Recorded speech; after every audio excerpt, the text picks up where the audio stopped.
अब ये वाला क्वेश्चन मेरे भाई अभी जस्ट मैंने आप लोगों को पढ़ाया है कि ratio of monthly income of A and B is इतना, monthly saving of A and B is इतना, एक्सपेंडिचर दोनों का बराबर है, तो डिफरेंस हमारा कितने का होगा। अभी यहाँ पर ये क्वेश्चन नंबर 11 जो है ना, यहाँ पर ये क्वेश्चन नंबर 9 का फोटोकॉपी है। यहाँ पर इनकम एक्सपेंडिचर दिया था, सेविंग दिया था, इस तरीके से मेरे भाई यहाँ पर भी सेम कहानी दिया हुआ है आपका 11 में। आप यहाँ पर सेम तरीके से इसे भी बना सकते हैं। आप बोलेंगे ठीक है, कमाई देखते हैं जरा दोनों का कमाई कितने का है, मेथड 1 मेथड 2 मेथड 3 दोनों में कोई भी लगा सकते हैं। तो कमाई की बात करें तो 4 और 5 का हो जाएगा। खर्चे की अगर हम बात करें तो मेरे भाई यहाँ पर 14 और कितना हो जाएगा, तो 19 हो जाएगा। दोनों का जो यहाँ पर एक्सपेंडिचर है, मतलब ठीक है, ये हमारा क्या है मेरे भाई, सेविंग है। तो ये कमाई है और ये सेविंग है, और दोनों का खर्चा कितना है, 1200 ईच है। अगर ये 1200 के जगह पर अलग अलग होता, कोई 1000 रुपया मेरे भाई सेव करता, या 1000 रुपया खर्च करता, कोई 1500 करता, तो हम यहाँ पर मेथड नंबर 1 या क्रॉस मल्टीप्लिकेशन से जा सकते थे। लेकिन यहाँ दो लोग हैं जो इस अनुपात में कमाते हैं, जो इस अनुपात में बचाते हैं, और उनका जो खर्चा है वो 1200 रुपये का है। तो अगर ये वाला डेटा सेम होता है ना, तो हम इसे डिफरेंस मेथड से बनाएंगे और जल्दी बना पाएंगे। जैसे यहाँ पर इनका डिफरेंस कितने का है, 1 का है। यहाँ पर इनका डिफरेंस कितने का है, 5 का है। क्या ये दोनों बराबर है, तो बोलोगे नहीं बराबर है। तो ये 5 है तो इसे भी 5 बनाओ। 5 बनाने के लिए क्या करेंगे, तो गुना करेंगे। यहाँ पर दोनों जगह मेरे भाई गुना करेंगे। अब आप ऐसे मान करके चलो, ये इंसान कमाया कितना, 25 रुपया, उसमें से बचाया कितना, 19 रुपया, तो खर्च कितना कर दिया, तो 6 रुपये। और ये 6 यूनिट का जो मान है वो बराबर है किसके, तो वो बराबर है 1200 के। अगर ये 6 यूनिट का मान 1200 के बराबर, 1 यूनिट का मान मेरे भाई 200 के बराबर, और अगर 1 यूनिट का मान मेरे भाई 200 के बराबर, तो बोला है difference between monthly income of A and B, A और बी का जो मंथली इनकम का डिफरेंस है वो कितना होगा। तो आप मुझे भाई एक बात बताओ, यहाँ पर ये जो मेरे भाई डिफरेंस है दोनों के बीच में कितने का है, तो 5 यूनिट का। 1 यूनिट का मान 200, तो 5 यूनिट का जो मान होगा वो हमारा होगा 200 इंटू 5, यानी 1000 जो होगा वो हमारा बिल्कुल सही उत्तर होगा, एकदम एग्जैक्ट और करेक्ट आंसर होगा। तो ये आपका मेंस का सवाल था जिसको आराम से हवा में उड़ा के आप फेंक सकते थे, कोई दिक्कत की बात नहीं थी। दोनों लोगों के सेविंग अगर बराबर हो जाए, दोनों लोगों का एक्सपेंडिचर अगर बराबर हो जाए, हमेशा डिफरेंस मेथड से जाया करो। लेकिन अगर ये बराबर नहीं होता है तो आप जो मेथड लगाना चाहो, मेथड नंबर 1 या फिर आप क्रॉस मल्टीप्लिकेशन आप वो लगा लो, वो सही रहेगा आपके लिए। मज़ा आ रहा होगा मेरे भाई यहाँ पर, तो वीडियो को लाइक करते चलेंगे, ठीक है, और चैनल को सब्सक्राइब करते चलेंगे। आ जाइए, नेक्स्ट क्वेश्चन हमने आपको दिया है, देखते हैं कितने लोग बनाते हैं। पहले आप लोग मेरे भाई इसको ट्राई करो। बड़ा प्यारा क्वेश्चन है, एज से थोड़ा सा रिलेट कर दिया है मैंने। आंसर दीजिए जल्दी से। यहाँ पे हस्बैंड वाइफ का एज का रेशियो दिया गया है, 6 साल के बाद का रेशियो दिया गया है, सारी कहानी बगैती बोली गई। सॉल्व करिए इसे।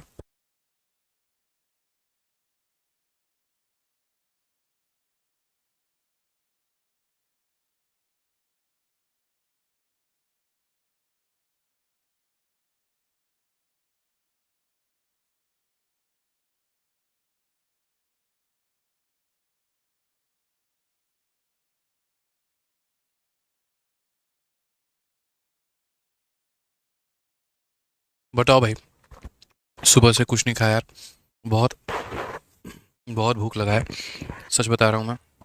हालत ख़राब है, आवाज़ नहीं निकल रही एकदम, इसलिए हमने कहा चलो थोड़ा सा खा लेते हैं। बताइए क्या बोला गया इस सवाल में। तो कहा गया यहाँ पर the percentage of a husband and wife is in the ratio 5:4। ये हस्बैंड है और यहाँ पर वाइफ है। और अगर आज के समय इनकी प्रेजेंट एज की बात करें तो इनका प्रेजेंट एज जो है वो 5 और 4 का है। 6 साल के बाद में उनका जो रेशियो है वो 6 और 5 का हो जाएगा। At the time of their marriage the ratio of their age was 4:3। How many year ago they were married, कितने साल पहले उनकी शादी हुई थी।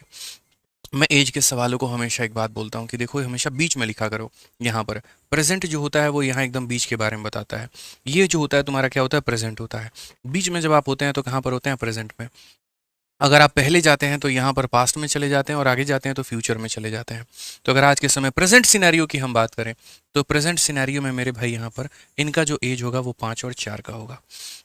6 सालों के बाद में अगर हम यहाँ देखें कितने सालों के बाद में, तो मेरे भाई 6 सालों के बाद में जो इनकी उम्र का अनुपात होगा ना वो 4 और 3 का अनुपात होगा मेरे भाई। तो क्वेश्चन में यहाँ पर ये कहा गया, देखिए सॉरी 6 और 5 का होगा। After 6 year of their age will be in the 6:5। यहाँ 6 सालों के बाद में उनका यहाँ पर इतना होगा। फिर क्वेश्चन में कहा गया eight the time of their marriage their ratio was 4:3। शादी मतलब जब उन्होंने किया था, जब उनकी शादी हुई थी तो उनका रेशियो यहाँ पर हमारा इतना है। तो बोला गया कितने साल पहले उनका विवाह हुआ था। भाई एक बात बताओ, जैसे मानो आपकी वाइफ अगर आपसे 5 साल छोटी है, ठीक है, तो आप कितने भी साल के क्यों नहीं हो जाओगे, वो हमेशा आपसे 5 साल छोटी रहेगी। समझ रहे हैं मेरी बातों को लेकर के। जैसे मान लीजिए मेरी उम्र 30 साल है और मेरे भाई की उम्र 20 साल है, वो मेरे से 10 साल छोटा है।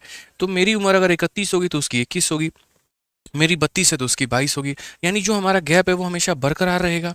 तो अगर हम यहाँ पर बात करते हैं तो ये हस्बैंड वाइफ का जो गैप है वो बरकरार होगा, सेम होगा। गैप देखो 1 यूनिट, गैप देखो 1 यूनिट, गैप देखो 1 यूनिट। अगर ये गैप बराबर नहीं होता ना तो हम इससे बराबर करते हैं। हम क्या करते हैं मेरे भाई, इससे बराबर करते हैं। हमारा गैप बराबर है, बस कोई दिक्कत की बात नहीं है। अब यहाँ पर आप देखिए, आप यहाँ पर छोटी सी बात को समझिएगा। यहाँ पर 5 से 6 आने में कितना यूनिट आप बढ़े हैं, तो आप बोलेंगे हम 1 यूनिट बढ़े हैं। कितना यूनिट बढ़े हैं, तो 1 यूनिट बढ़े हैं। और ये 1 यूनिट की वैल्यू किसके बराबर में है, तो ये 1 यूनिट की वैल्यू मेरे भाई जो है, 1 यूनिट हमारा 6 साल के बराबर में है। ये 1 यूनिट हमारा किसके बराबर में है, 6 साल के। तो यहाँ पर आप कितना पीछे गए थे मेरे भाई, इसमें 1 बढ़े थे और इसमें 1 कम हुए थे। तो यहाँ पर भी कितना यूनिट है मेरे भाई, तो 1 यूनिट है। और 1 यूनिट का मान यहाँ पर किसके बराबर में है, 6 साल। तो ये भी 1 यूनिट का मान कितना होगा, 6 साल। यानी शादी कितने पहले हुई थी, तो 6 साल। कलम भी नहीं उठाना है, ऐसे वाले सवाल है मेरे भाई यहाँ पर। समझ रहे हैं। समोसा खा रहे हो सर, नहीं यार, समोसा खाए होते तो अब तक एनर्जी बहुत तगड़ी आ गई होती। समोसा नहीं है, मैगी है, क्या करें, थोड़ा थोड़ा लेकर खा ले रहे हैं। हालांकि हम पढ़ाते वक्त कभी खाना नहीं खाते हैं, बट भूख इस समय बहुत बितोड़ मार रही है, वाली बात है। चलो बताओ भाई, समझ में आ गया ना बात यहाँ पे। अगर जैसे मानो यहाँ पर 2 यूनिट की कमी होती तो 1 यूनिट का मान 6 साल, तो 2 यूनिट का मान कितना हो जाएगा, 12 साल हो जाएगा। आ जाइए मेरे भाई यहाँ पर नेक्स्ट क्वेश्चन देखिए। अगला सवाल हल्का फुल्का क्वेश्चन, 13 नंबर। ये सवाल हम आपको देते हैं यहाँ पर, इसको मेरे भाई आंसर दे दीजिएगा आप लोग कमेंट बॉक्स में। देखते हैं कितने बच्चे क्लास के बाद में वीडियो को रोकेंगे और उसके बाद में इसको सॉल्व करेंगे और तब इसका जो आंसर है वो कमेंट बॉक्स में देंगे। देखते हैं कितने बच्चे इसका आंसर कमेंट बॉक्स में क्लास के एंड में देने वाले हैं। ये आपको बाद में सॉल्व करना है। आ जाइए चलिए नेक्स्ट क्वेश्चन यहाँ पर देखिए, सीपीयू का। थोड़ा थोड़ा अब यहाँ से लैंग्वेज जो है वो बड़ा होते जाएगा और यहाँ पर जो क्वेश्चन है वो थोड़े लेंदी होते जाएंगे। पढ़िए मेरे भाई क्वेश्चन में क्या कहा गया है। A company is manufacturing boxes of 3 type, plastic, wood and glass. 3 तरह का कंपनी जो है सामान बना रहा है। Ratio of number of plastic, wood and glass is 2:3:5। Difference between the number of wood and glass boxes इतना, if the number of plastic boxes increase by 25%, what will now be the number of plastic box now. एकदम हल्का सवाल है। अगर हम देखें तो एक कंपनी 3 प्रकार के बक्सों का निर्माण करती है। पहला उसके पास में प्लास्टिक है, उसके बाद में जो है लकड़ी है, लकड़ी का मतलब वुड हो गया, और तीसरा उसके पास में मतलब ये ग्लास है, ये हो गया यहाँ पर। अगर हम देखें तो कांच, मतलब इनकी जो बक्सों की संख्या है वो है 2, उसके बाद में यहाँ पर 3 और उसके बाद में यहाँ पर 5 है। ठीक है, बोला गया यहाँ पर जो है लकड़ी और कांच के बक्सों की संख्या के बीच का जो अंतर है 144 है। लकड़ी और कांच इनके बीच का जो अंतर है, अंतर कितने का है, तो 2 यूनिट है। और क्वेश्चन में बोला गया है ये 2 यूनिट का जो मान है वो हमारा 144 है। ये 2 यूनिट का मान हमारा कितना है, तो 144 है, ये बोला गया है। अगर मेरे भाई 2 यूनिट का मान 144 है तो 1 यूनिट का मान कितना होगा, तो मेरे भाई 1 यूनिट का मान यहाँ पर 72 होगा। कितना होगा, तो 72 होगा। तो अगर 1 यूनिट का मेरे भाई मान हमारा 72 होगा तो हम यहाँ पर क्या करेंगे, 1 यूनिट का मान 72 है, तो अगर मुझे इसकी संख्या निकालनी है तो मैं इसे 72 से गुणा कर दूंगा, इसकी संख्या निकालनी है तो इसे 72 से गुणा कर दूंगा, और इसकी संख्या निकालनी है तो इसे 72 से गुणा कर दूंगा। जिसकी भी संख्या मुझे निकालनी हो मैं उसे 72 से यहाँ गुणा कर सकता हूँ। बट क्वेश्चन में मेरे से क्या बोला गया है, व्हाट विल बी द, देखो यहाँ पर अगर हम नंबर ऑफ प्लास्टिक को यहाँ पर जो है 25% से बढ़ा देते हैं तो अब उनके बक्सों की संख्या कितनी होगी। तो अभी जो प्लास्टिक के बक्सों की संख्या है वो हमारी इतनी है, यानी ये 72 × 2 है, और इससे मुझे 25% से बढ़ाना है। यानी आज के समय में अगर ये 100 है तो इसमें 25 बढ़ा करके मुझे 125 कर देना है। ये मेरे भाई सिंपल सा फंडामेंटल है कि ये प्लास्टिक के बक्सों की संख्या को अगर मैं 25% बढ़ा दूँ, 25 से काटोगे तो 4 बार में, 25 से काटोगे तो 5 बार में, 4 से काटोगे तो भैया 18 बार में, और 18 को 10 से गुना करोगे तो तुम्हारा 180 आ जाएगा। बिल्कुल सही उत्तर होगा। कौन सा ऑप्शन होगा, तो D for Devsena. D for क्या हो जाएगा मेरे भाई यहाँ पर, तो देवसेना। ये छोटी सी बात को हमको ध्यान में लेकर के चलना है। सर धुंधला दिख रहा है, तो क्वालिटी बढ़ाइए मेरे भाई अपने वीडियो का। क्वालिटी नहीं बढ़ाएंगे तो धुंधला ही दिखेगा आपको। ठीक है, आ जाइए चलिए। रेशियो का एक आधा क्वेश्चन ऐसा भी है जो सीआईएसएफ हेड कांस्टेबल में आपका पूछा गया। क्या कहा गया है जरा पढ़िए। 2 स्टेशन के बीच प्रथम श्रेणी और द्वितीय श्रेणी के ट्रेन के किरायों का जो अनुपात है वो 5 और 3 है। प्रथम और द्वितीय श्रेणी से यात्रा करने वाले यात्रियों की संख्या जो है वो 1 और 45 है। यदि इतने रुपए का किराया वसूल कर लिया जाता है तो प्रथम श्रेणी यात्रियों में कितनी रकम वसूली जाती है। एकदम हल्का सवाल मेरे भाई, यहाँ पर ये फर्स्ट क्लास है एकदम। ठीक है। ये फर्स्ट क्लास मेरे भाई यहाँ पर बोगी है, फर्स्ट एसी है, और ये हमारा सेकंड एसी है। मान लीजिए अगर हम बात करें तो किराया का जो है यहाँ पर फेयर, अगर हम देखें जो किराया की अगर हम बात करें तो किराया में जो बोला गया इसमें 5 रुपया लिया जाता है एक टिकट का, तो इसमें एक टिकट का 3 रुपया लिया जाता है।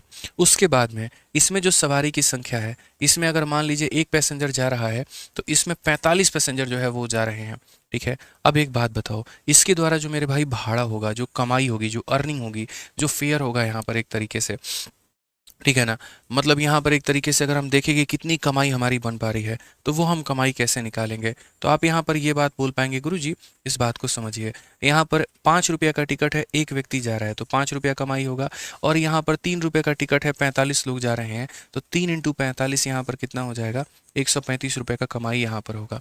यहाँ कितने का होगा, तो 135 रुपये का कमाई होगा, ठीक है। अब अगर हम बोलेंगे तो क्वेश्चन में हमें जो दिया गया है वो क्या दिया गया है, तो बोला गया अगर आप इतने रुपए कलेक्ट करते हैं भाड़े के तौर पर, आप इतने रुपए कलेक्ट करते हैं भाड़े के तौर पे, यानी 5,628 रुपये एज आप किराया कलेक्ट करते हो, यानी ये कितने की वैल्यू है, तो 5 और 135 यानी 140 की वैल्यू है, और हमें कितने का मान निकालना है। तो बोला गया what is the amount that is collected from first class passenger, first class passenger से कितना आप अमाउंट कलेक्ट किए हैं, तो 5 रुपये, आपको इतना मान बताना है। आप चाहते तो यहीं से 5 और 9 को काट देते तो 1 और 27 का रेशियो बन जाता, ठीक है, और वो और ज़्यादा आसान काम करता। जैसे काफ़ी सारे लोग मेरे भाई ऐसे सवाल को बनाते हैं, कोई दिक्कत की बात नहीं है, आप बनाइए। जैसे 14 से अगर आप काटेंगे 10 बार में कटेगा, 14 से आप काटोगे 4 बार में, और फिर 14 से मेरे भाई 2 बार में, ठीक है ना। आप 5 से काट लो तो आपका 2 बार में कट जाएगा, 2 से काट लो तो मेरे भाई 201 बार में, तो 201 आपका आंसर आ जाएगा, ऑप्शन नंबर सी। लेकिन इसी में अगर आप एक छोटा सा चेंज कर देते, आपका थोड़ा सवाल और पहले बन जाता और कैलकुलेशन और कम हो जाता। जैसे आप जब यहाँ पर लिखते हो, अब मैं शुरू में अगर काट देता ना, काफ़ी सारे बच्चे नहीं समझ पाते हैं, तो मैं पहले पूरा सॉल्व कर दिया मैंने। अब एक बात बताओ यार, जब एंड में इसको मल्टीप्लाई ही करना है तो आप क्या ऐसा नहीं कर सकते हो कि इस लाइन के किसी भी डेटा से इस लाइन के किसी भी डेटा को काट दो, तो इस लाइन का जो 5 है वो इसको सीधा सीधी 9 बार में काटेगा, 1 × 1 हो जाएगा 1, और 3 × 9 हो जाएगा मेरे भाई 27। तो आप यहाँ पर बोलेंगे कि ये 5628 जो है मेरे भाई यहाँ पर, ये पूरा का पूरा क्या है, कमाई है, मतलब 1 + 27 यानी 28 की वैल्यू है। और मुझसे पूछा गया है पहली क्लास वाले पैसेंजर लोगों से मैंने कितना वसूला है, तो यानी 1 रुपये। अब यहीं 28 से काटो, 2 बार में 56, एक 0 ले लो और 1 बार में 28, सीधा सीधा आंसर 201 आ गया। तो छोटी छोटी चीज़ें हमें ध्यान में रखनी होती हैं। अगर शुरू में हम ऐसा लपेट देते तो आप बोलते कहाँ से कर दिए, कैसे कर दिए, इसीलिए मेरे भाई हम समझाएं आपको। समझ गए ना मेरी बातों को लेकर के, तो ध्यान रखना है आपको। एक बच्चा कहता है 140 कहाँ से आया, 5 रुपया इससे कमा, 135 रुपये इससे कमा, 140, और जो दिया गया है मेरे भाई यहाँ पर कमाई वो कितने की वैल्यू है, तो 140 की ही तो वैल्यू है, तो 140 से ही तो भाग करेंगे, ठीक है। समझ गए यहाँ पे। आ जाइए चलिए नेक्स्ट क्वेश्चन, 16 नंबर सवाल, वेरी ब्यूटीफुल, सीजल मेंस में आया है, और आजकल ऐसा सवाल पेपर में ज़्यादा पूछा जा रहा है। समझ गए बातों को लेकर के ना। अब ये सवाल क्या है कि एक हीरा होता है जो आप किसी को भेंट देते हैं, आप किसी को दिल से देते हैं, और वो मेरे भाई पसंद नहीं आता, फेंक देती है, वो टूट जाता है अलग अलग टुकड़ों में, और उसके बाद में हीरे की जो कीमत होती है वो वजन के डायरेक्टली स्क्वायर के बराबर में होती है। तो हमेशा एग्जामिनर इसमें आपसे ये पूछता है आपका नुकसान कितना हुआ। कुछ इसी प्रकार का ये सवाल है कि cost of diamond is directly proportional to square of weight, मतलब यहाँ पर जो कॉस्ट है ना वो यहाँ डायरेक्टली प्रोपोर्शनल है स्क्वायर ऑफ वेट के, यानी उसका खर्चा कितना आएगा। तो देखो जो भी कॉस्ट होगा ना मेरे भाई वो डायरेक्टली प्रोपोर्शनल होगा किसके, तो वजन के स्क्वायर के। किसके प्रोपोर्शनल होगा, तो वजन के मेरे भाई स्क्वायर के। सीधा सीधा बात यहाँ पर बोला गया है। कहा गया कि अगर 14 ग्राम कीमत जो है डायमंड का वो 2560 रुपये है, और इसको हम 2 टुकड़ों में टूट देते हैं 5 और 9 में, तो यहाँ पर हमारा लॉस का जो परसेंट है वो कितने का हुआ है। हमेशा मेरे भाई हमने जीवन में एक बात सिखाया है कि अगर परसेंट निकालना हो ना तो वैल्यू की आवश्यकता नहीं होती है। तो यहाँ पर ये डायमंड कितने का था इससे आपको कोई मतलब नहीं था, इसका कोई यूटिलाइजेशन नहीं था। आपको जो ऑप्शन दिया गया वो परसेंट में दिया गया, तो उसकी कोई आवश्यकता ही नहीं है। तो आप यहाँ पर ये बोलोगे गुरुजी देखो पहले मामला यहाँ पर क्या था, तो पहले मेरे पास में एक सीधा सीधा 14 ग्राम का टुकड़ा था, ठीक है। अब जब मैंने इसको तोड़ा ना तो मेरे पास यहाँ पर एक जो है ये एक 5 ग्राम में टूट गया, और उसके बाद में एक जो है यहाँ पर 9 ग्राम में, ये 5 और 9 के रेशियो में टूटा है। मतलब पहले 14 ग्राम का ये अकेले हुआ करता था, अब ये 2 भागों में टूट चुका है। तो यानी पहले जो इसकी कॉस्ट आती थी, अगर हम कीमत की बात करें, कॉस्ट की बात करें, तो जो कॉस्ट आ रहा है वो वजन का स्क्वायर है। तो यानी पहले इसकी कीमत 14 का स्क्वायर 196 रुपये का मुझे पड़ता था, लेकिन अब ये 5 ग्राम का जो टुकड़ा है 5 का स्क्वायर कितने में आएगा तो 25 में, और 9 का स्क्वायर कितने में आएगा तो 81 में। यानी अब मैं अगर दुकानदार को जाऊंगा तो इस टुकड़े का इतना रुपए देगा, इस टुकड़े का इतना रुपए देगा, और दोनों टुकड़े की वैल्यू जब हम देखेंगे तो ये कुल मिलाकर के हमारा 106 रुपए के बराबर होगा। इसीलिए मेरे भाई हमेशा बचपन में एक सीख भी दिया जाता था, एकता में बल है, साथ रहोगे तो मजबूत कहलाओगे। और वहीं 14 ग्राम अगर टुकड़ों में टूट गया तो उसकी कीमत कम हो गई। अकेले कभी वो अपने आप में 196 हुआ करता था, आज वो 106 पर जाकर के सिमट चुका है। क्यों ऐसा हुआ? क्योंकि ये बड़ी संख्या थी तो स्क्वायर भी बड़ा होता। अब ये छोटी छोटी संख्याओं में टूट गई तो उनके स्क्वायर छोटे छोटे थे, जिनको जोड़ने पर इतना आया। तो पहले वो 196 रुपए का था, अब वो 106 का है। नुकसान नहीं हो गया? कितने का हो गया नुकसान? 90 रुपए का।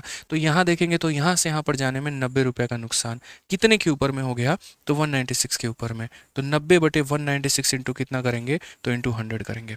ये हमारा क्या होगा मेरे भाई? तो एकदम करेक्ट आंसर होगा। इस बात को ध्यान दीजिए। अब अगर आप इस प्रतिशत को सॉल्व करने वाले हैं तो अगर आप देखेंगे तो लगभग इसका 10% 19.6 है मेरे भाई। तो 50% से तो वैल्यू हमारी कम ही होगी। अगर इसका एकदम 50% देखेंगे ना तो इसका 50% मेरे भाई 98 आएगा, इसका 50% 98 आएगा, ये 98 से भी कम है तो 50% से भी और कम, यानी 45.92 हमारा करेक्ट आंसर आएगा। 49 नहीं आएगा, ये 49.7 लगभग 50% को दर्शाता है। ये तो उत्तर हो ही नहीं सकता है, ये उत्तर हो ही नहीं सकता है मेरे भाई। यहाँ पर इस बात को ध्यान रखना। आ जाइए चलिए।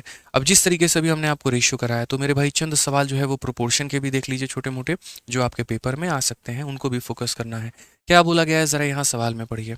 आपसे यहाँ पर कहा गया है कि ये दो संख्याएं हम दे रहे हैं और इसका तीसरा अनुपात, तृतीय अनुपात यानी थर्ड प्रोपोर्शन बता लीजिए। मैंने हमेशा आपको बताया है कि जब दो संख्या दी गई हो तो यहाँ प्रोपोर्शन कैसे बनाते हैं, जब तीन संख्या दी गई हो तो कैसे बनाते हैं। अगर किसी को डिटेल में प्रोपोर्शन पढ़ना है तो आप यूट्यूब पर सर्च करना proportion bye Aditya Ranjan sir. 1.5 घंटे का मेरा एक टॉपिक आएगा, उसको ख़त्म करना। सारी जो बातें हैं बहुत ही मेरे भाई तरीके से मैंने उसके अंदर में पढ़ा रखी है, आपको बहुत ही बेहतर वे में क्लियर होगा। तो जब भी दो संख्याएं दी गई होती हैं तो जो हमारा फॉर्मेट होता है वो हमारा यहाँ पर होता है A/B और यहाँ पर होता है B/ मेरे भाई C। यहाँ पे इसको हम बोलते हैं फर्स्ट प्रोपोर्शन, ठीक है। इसको हम लोग बोलते हैं मेरे भाई मीन प्रोपोर्शन, और यहाँ पर बोलते हैं इसको हम थर्ड प्रोपोर्शन। इस बात को मेरे भाई ध्यान रखना, क्या बोलते हैं तो थर्ड प्रोपोर्शन बोलते हैं। अब यहाँ पर जो चीज़ निकालनी है उसको x मान लिया जाता है और बाकी लोगों की वैल्यू लिख दी जाती है। यानी अगर मान लीजिए यहाँ पर पहला, फिर डबल डॉट यहाँ पर, और ये हो गया। आपको क्या निकालना है? थर्ड निकालना है। थर्ड को आप क्या मान लीजिए? x मान लीजिए। तो ये 16 और 24 किसका काम करेंगे? A और B का। तो यहाँ पर पहला आ जाएगा 16, यहाँ पर आ जाएगा मेरे भाई 24। तो यहाँ 24 है तो यहाँ भी कितना आएगा? 24 आएगा, क्योंकि यहाँ अगर B है तो यहाँ भी B आता है, यहाँ 24 है तो 24 आएगा। अब कायदे से अगर आप मेरे से इसका उत्तर पूछोगे तो मेरे भाई हम सेकंडों में उत्तर दे देंगे। जैसे इसका 1.5 गुना 24 है, 16 का 1.5 गुना 24 है तो 24 का 1.5 गुना 36 होगा, ये आंसर होगा। और अगर बच्चों की तरह चाहते हो तो इसको ऐसे लिखो कि 16/24 बराबर मेरे भाई 24 बटे में कितना? x हो जाएगा। 8 से काटोगे 2 बार में, 8 से काटोगे 3 बार में, 2 से काटोगे मेरे भाई 12 बार में, 3 इंटू 12 36 हो जाएगा, x इंटू 1 x हो जाएगा, 3 इंटू 12 36 हो जाएगा। सीधा सीधी आंसर होगा। मैं फॉर्मूला रटाने में बिलीव इसीलिए नहीं करता हूँ मेरे भाई, क्योंकि मुझे लगता है कि अगर इस तरीके से आप समझेंगे तो आपको फर्स्ट निकालना होगा, आप उसको x मान करके बाकी दोनों लिख लेंगे। आपको थर्ड निकालना होगा, उसको x मान करके बाकी दोनों भर लेंगे। आपको मीन निकालना होगा तो उसको x मान करके बाकी दोनों भर लेंगे। तो कितनों के फॉर्मूले आप याद करेंगे? इससे बढ़िया तो यही है कि आप डायरेक्ट यहाँ पर आंसर बना ले अपना, ठीक है। अब यहाँ पर ये कौन सा केस होता है? तो ये वो केस होता है जहाँ पर दो संख्या दी होती है। तो दो संख्या दी होती है तो A/B और B/C का केस बनता है। लेकिन अगर हम बात करें जब मेरे भाई इन्होंने तीन संख्या दे दी और चौथी संख्या पूछ रहे हैं, तो तीन संख्या दे करके चौथी संख्या पूछेंगे यानी फोर्थ प्रोपोर्शन पूछेंगे, तो वहाँ पर हम बोलेंगे सर 4 संख्याओं की रिक्वायरमेंट होगी। तो पहले पाले में AB को लिख लेते हैं और दूसरे पाले में हम CD को लिख लेते हैं। ये हमारा फर्स्ट प्रोपोर्शन के बारे में बात करेगा, ये हमारा सेकंड के बारे में बात करेगा, ये हमारा मेरे भाई थर्ड के बारे में बात करेगा, और ये हमारा फोर्थ के बारे में बात करेगा। ये इन प्रोपोर्शंस के बारे में हमारे बात करेंगे मेरे भाई, इन प्रोपोर्शंस के बारे में बात करेंगे। तो अगर हम यहाँ देखते हैं तो हम बोलेंगे सर देखिए यहाँ पर हमें फिर से वही बात समझना होगा। हमें यहाँ पर क्या, तो जो चीज़ हमें निकालना है उसको x मान लीजिए, फोर्थ प्रोपोर्शन निकालना है तो फोर्थ को x मान लीजिए, और बाकी लोगों को उसी तरीके से सजा दीजिए जैसे दिया गया है। 20, 32, 36, तो यहाँ पर अगर हम बोलेंगे तो ये 20 हो जाएगा, ये हमारा 32 हो जाएगा, और ये हमारा 36 हो जाएगा, ठीक है। और आप उसी तरीके से सॉल्व कर लीजिए। तो बोलेंगे जो अनुपात 20/32 का है, जो अनुपात 20/32 का है वही अनुपात 36/x का होना चाहिए। जो अनुपात 20/32 का है वही 36/x का होना चाहिए। इससे क्या होगा, 4 से काटोगे 5 बार में, 4 से काटोगे मेरे भाई 8 बार में। समझ गए, डेसिमल वाला खेल बनेगा पूरा का पूरा। अगर आप यहाँ पर x की वैल्यू देखोगे तो x की वैल्यू कितना होगा, 8 इंटू 6 48 का 8 4 पास में, 8 इंटू 3 24 और 4 मेरे भाई 28, इतना बट्टे में 8। और दुनिया के कभी भी किसी भी संख्या को अगर 5 से भाग करना है इसका डबल कर दो, इसका डबल मेरे भाई 576 होता है और एक संख्या के बाद दशमलव लगा दो। ऑप्शन नंबर जो डी है वो करेक्ट आंसर है। ऑप्शन नंबर जो डी है मेरे भाई यहाँ पर क्या है, तो बिल्कुल हमारा सही उत्तर है। यानी हमें इस बात को मेरे भाई ध्यान देना है, समझना है, सीखना है। यहाँ पे इसमें हमने स्ट्रक्चर बना करके क्या फायदा करा दिया आपका, फोर्थ बोलेगा तो उसको x मान लीजिए, बाकी को सजा दीजिए। थर्ड बोलेगा तो इसको x मान लीजिए, बाकी को लिख दीजिए। सेकंड बोलेगा उसको x मान लीजिए, बाकी को लिख दीजिए। तो ये मेरे भाई ध्यान दे करके चलना है आपको। समझ गए दया? यहाँ पे लाइक नहीं कर रहे हो यार तुम लोग, मजा नहीं आ रहा है बस। अब तक तो 4500 5000 लाइक हो जाता है, बताओ। सारी पढ़ने में इतने व्यस्त हो चुके हैं, इतना मजा आ रहा है कि भैया लाइक करना भूल गए। कितना अच्छा काम है ना, बताओ। है हम पढ़ाना भूल जाए तो क्या होगा, सोचना जरा है। जल्दी से लाइक करिए, जल्दी फटाफट मेरे भाई, फटाफट यहाँ पर लाइक कर दीजिए जल्दी से। नेक्स्ट क्वेश्चन देखिए, यहाँ पर फेज 11 का क्या कहा गया है, फोर्थ प्रोपोर्शन बोला गया है।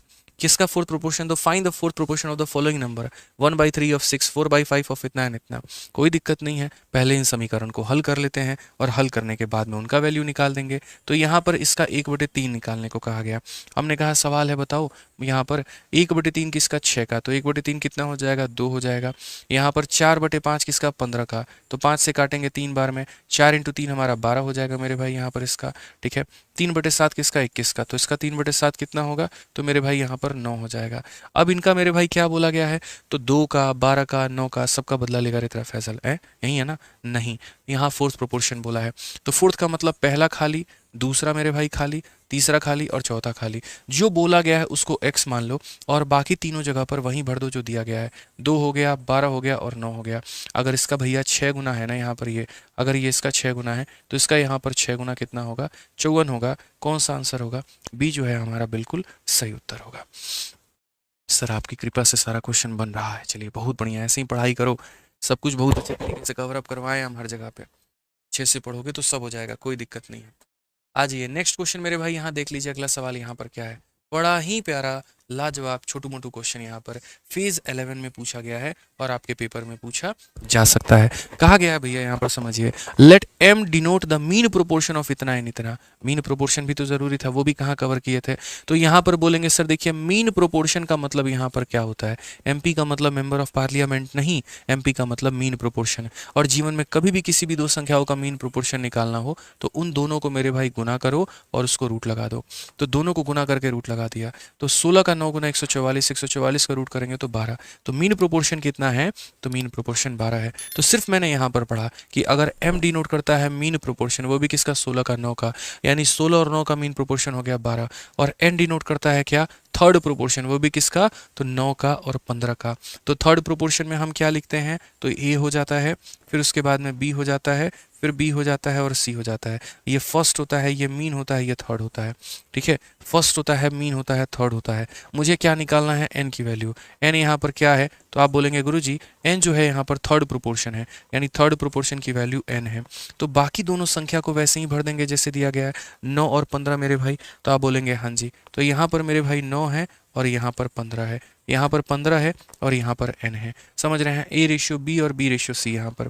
तो यहाँ से किसकी वैल्यू निकालेंगे, n की। तो हम यहाँ बोलेंगे 9/15 बराबर हो जाएगा 15 बटे किसके, n के। यहाँ पर 3 से काटेंगे 3 बार में और 3 से काटेंगे 5 बार में। बहुत ही समझदार प्राणी एकदम बनिए। देखिए यहाँ पर ये 3 का 5 गुना है, तो यहाँ पर 5 का 5 गुना 25 आएगा। तो n का मान कितना हो जाएगा, तो 25 हो जाएगा। n का मान कितना हो जाएगा, तो 25 हो जाएगा। और अगर n का मान 25 हो जाएगा तो उसको लपेट दीजिए। तो ज़रा यहाँ पर m का मान 12 है, तो 12 का 5 गुना हो जाएगा 60। और n का मान 25 है, 25 का 3 गुना हो जाएगा 75। 60 और 75 135 होता है। ऑप्शन नंबर जो सी है वो हमारा करेक्ट आंसर है। समझ में आ गया बात यहाँ पे। इसके अलावा जो आप अगर मेरे भाई क्लासेस के बारे में जो है एप्लीकेशन की पूछ रहे हैं, तो पूरे बैच में मेरे भाई, पूरे भारत में हमारा 2 तरह का बैच चलता है। एक हमारा रिकॉर्डेड बैच और एक हमारा लाइव बैच मेरे भाई।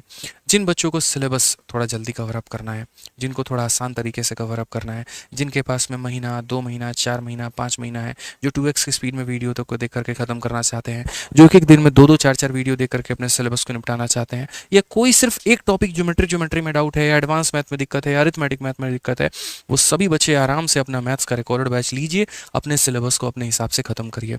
इस रिकॉर्डेड बैच में मैंने जो रिकॉर्डिंग्स की हैं वो बड़ी प्यारी प्यारी रिकॉर्डिंग है, और उनको समय के अनुसार मैंने उसको अपडेट भी किया है। भविष्य में भी अगर कोई भी परीक्षा होती है, इसमें अगर कोई नया सिलेबस पूछ लिया जाता है, सीईटी का पैटर्न आ जाता है, या पूरा का पूरा सिलेबस बदल जाता है, तो आपको अलग से दूसरा बैच लेने की आवश्यकता नहीं है। इसी के अंदर में वो टॉपिक्स को हम दोबारा से पढ़ा देंगे और सारी चीज़ों को हम इंक्लूड कर देंगे फ्री ऑफ कॉस्ट में। आपको 1 रुपया देने की आवश्यकता नहीं है।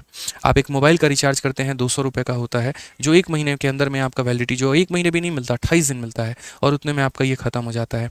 मेरे भाई, हमने यहाँ पर जो है आप लोगों के लिए 699 रुपये के अंदर में अरिथमेटिक भी, एडवांस भी, और ज़िंदगी भर लाइफ टाइम वैलिडिटी के साथ में हमने आपको ये पूरा का पूरा कवर अप करवाया हुआ है। तो आप इस बैच में कभी भी कोई भी दिक्कत होगा, जिस दिन मैंने पढ़ाना शुरू किया था उस समय से लेकर के आज तक काफ़ी चीज़ें बदली, महंगाई बदल गई, टाइपिस्ट का खर्चा बदल गया, कंटेंट डेवलपर का बदल गया, हज़ारों सिलेक्शंस हो गए अलग अलग डिपार्टमेंट में, लेकिन इस बैच की जो मेरे भाई फीस थी, आज भी इस बैच की फ़ीस उतनी ही है। ठीक है, हर साल एक नया वीओडी हम लेकर के आते हैं, जिसको पूरे साल लगता है मुझे अपडेट करने में, बनाने में, और ये आपका इस साल का जो है सबसे प्यारा वीओडी है। तो आप इससे पढ़िए। ठीक है, इसको कहाँ से मिलेगा? तो हमारे आरजी विक्रमजीत एप्लीकेशन से मिलेगा। उसके लिए आपको इस मोबाइल नंबर पे संपर्क करना होगा, यहाँ पर बात करनी होगी। अगर आपको दिक्कत आती है तो नहीं आती, हमारा एप्लीकेशन से आरजी विक्रमजीत एप्लीकेशन है, प्ले स्टोर से डाउनलोड करिए, और मेरे भाई यहाँ पर जो है बढ़िया से पढ़ाई करिए। ये हमारी हो गई मेरे भाई रिकॉर्डेड बैच। दूसरा, जो बच्चे मेरे भाई जो आराम से, मतलब समय है जिनके पास में, आराम से पूरा जो है 1 साल का टारगेट है, जैसे काफ़ी ऐसे बच्चे हैं जिन्होंने 12th पास किया है, फर्स्ट ईयर में है, सेकंड ईयर में है, या फिर मेरे भाई उनके कोई दोस्त हैं यहाँ पे जिनको आगे चल के एसएससी का, बैंकिंग का, रेलवे, एनटीपीसी कोई भी एग्ज़ाम निकालना है, लेकिन आराम से थोड़ा थोड़ा पढ़ के उनको रिकॉर्डिंग समझ में नहीं आता है। आपको यहाँ पर डाउट अगर बीच में आ गया, आप वो मुझसे कंसल्ट करना चाहते हैं, आप मेरे भाई 1-to-1 जो है मतलब एक तरीके से क्लास में आप पूछना चाहते हैं, तो आप आराम से फिर हमारा लाइव बैच लीजिए। इस लाइव बैच के अंदर में डेली 2 टाइम पर क्लासेस चलती हैं, एक अरिथमेटिक की और एक एडवांस की। ठीक है, जिसके माध्यम से हम सभी टॉपिक्स आपको लाइव पढ़ाएंगे और सारी चीज़ें आपको क्लियर कराएंगे। और ये बैच का नाम है चैंपियंस 15.0 बैच। सेम इसी तरीके से आप भी इसको एप्लीकेशन से हमारे ले सकते हैं। आरजी विक्रमजीत एप्लीकेशन हमारा नाम है, और इसका भी इंक्वायरी नंबर है। चूंकि ये लाइव चलता है तो इसकी फीस हमारी 999 रुपये है, और इसकी जो वैलिडिटी है वो मेरे भाई 2 साल की है। 2 साल के बाद में इसकी वैलिडिटी जो है वो ख़त्म हो जाएगी।